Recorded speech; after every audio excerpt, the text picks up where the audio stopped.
So I have a collection of really glitchy plays that should be some extra firepower for you if you're still playing the game, kind of trying to round out Madden 19, or if you plan on playing the game a little bit past the release of Madden 20. This is going to be nice for you. These are some kind of crazy plays that I've had kind of thought about for a bit, but had never really a way to package them into a video that's educational for you, or in a way that I can package it into a playbook or something like that. And so it's just kind of hanging around, but towards the end, just something fun that we can kind of play around with at the last dying weeks or so of the game.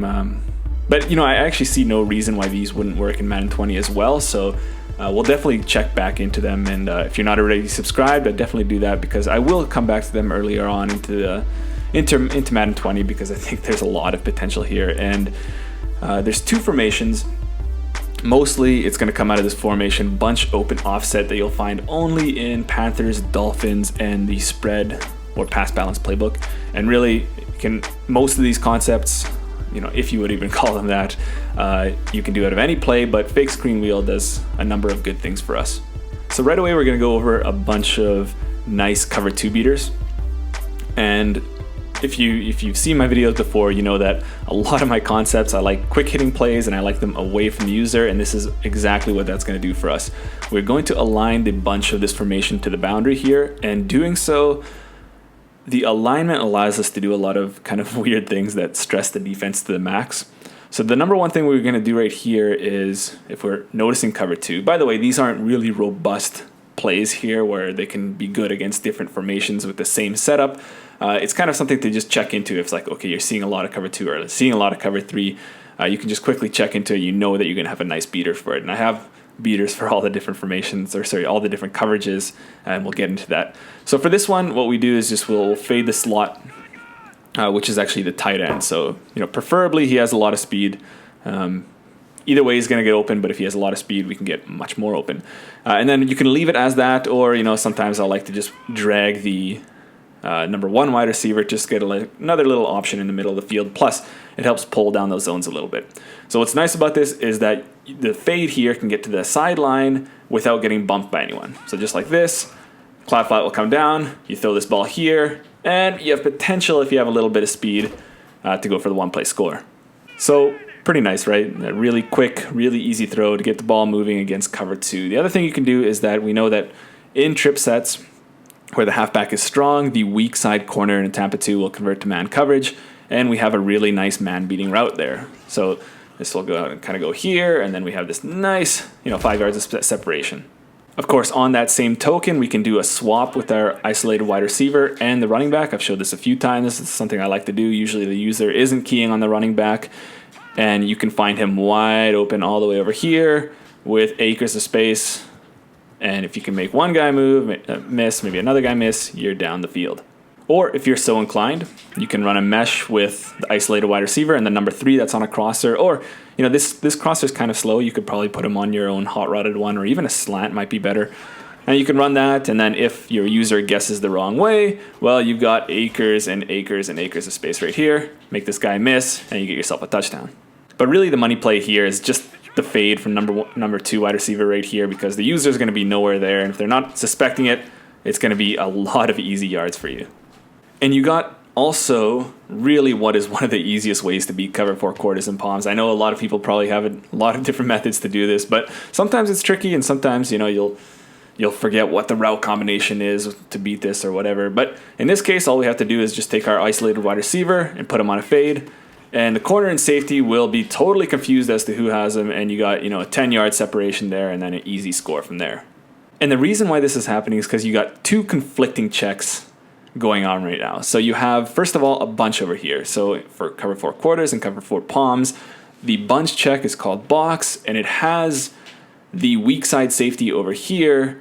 He has some sort of responsibility in terms of covering crossers from, let me get this back, from this side, whether it's number 2 or 3 or whatever. So he has responsibility there. But at the same time, in trips checks, when the solo wide receiver has a narrow split, so he's not all the way out wide past the numbers, the cornerback and the safety there will play inside out. So the corner will take anything outside and the safety will take anything deep or inside. But because you have this conflict, you get this thing where, they kind of don't know what's going on. And then by the time they realize what's going on, it's just too late. So really easy way of scoring on cover 4 quarters and palms, or cover 9. This will also work. Cover 6, you're going to have the cover 2 side to that side, in which case you would have that original corner that you can exploit with that, what I just showed you previously. Against cover 3, we can also do this kind of 4 verticals look here, where Terrell Owens here is going to run off the deep third to that side. The deep crosser here is going to hold that free safety, and then you're going to have this nice big window for this kind of delayed post from number 2 right here. As soon as he clears that flat, you can throw that in there and get a huge easy gain. And this will work against any type of cover 3. Again, just set the trips to the boundary, clear out with the number 1 wide receiver, and just wait a little bit for that post to clear, throw it inside pass lead, and you're good to go.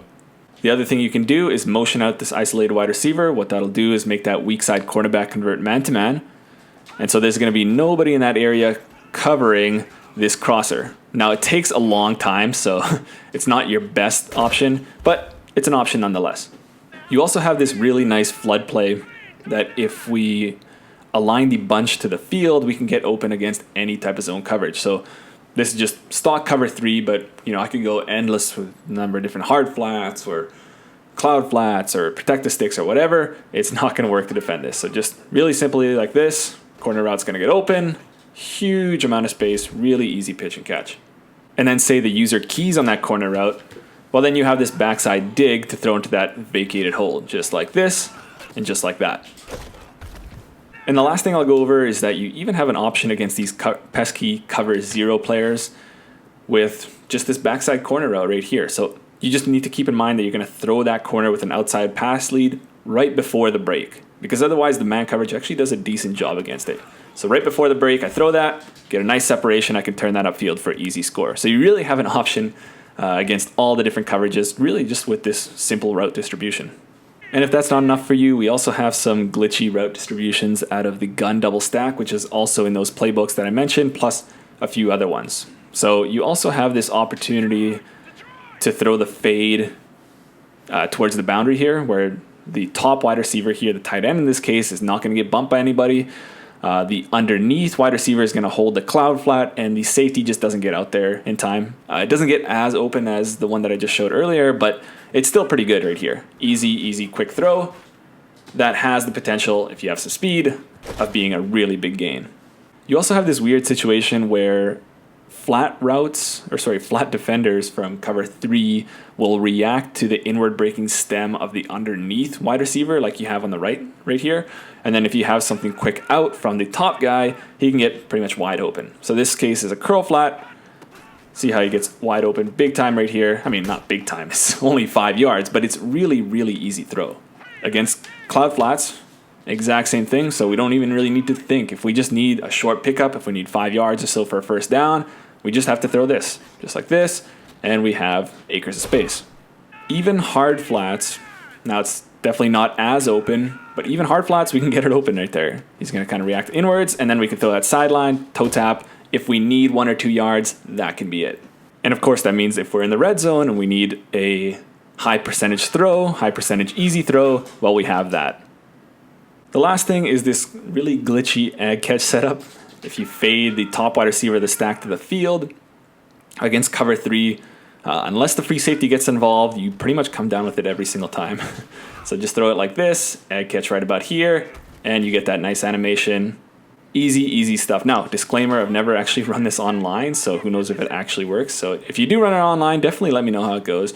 This is just something I stumbled upon today. But in practice mode, he pretty much comes down with it every single time, unless the free safety comes involved. Even then, all I'm doing here is just running the fade here, and I actually do something kind of interesting here is outside pass lead, I'll lob and I'll low point it. That way he doesn't get an overthrow, and that way you can just egg him every single time. Over and over again, I can throw it. Now, not guaranteeing anything here, but it's just something interesting. It's definitely worth a look online.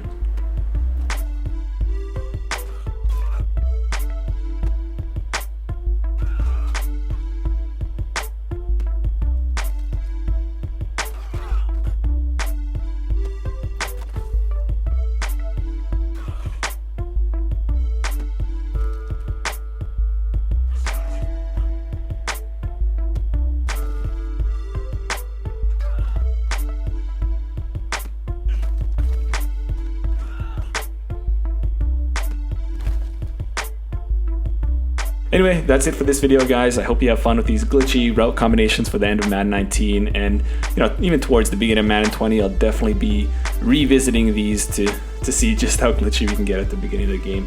Definitely let me know how the fade route goes that I just showed there, and even the other stuff. I'd definitely love to know in the comments or on Twitter. You can find me there. But anyways, other than that, I'll see you guys in maybe one more video before Madden 20.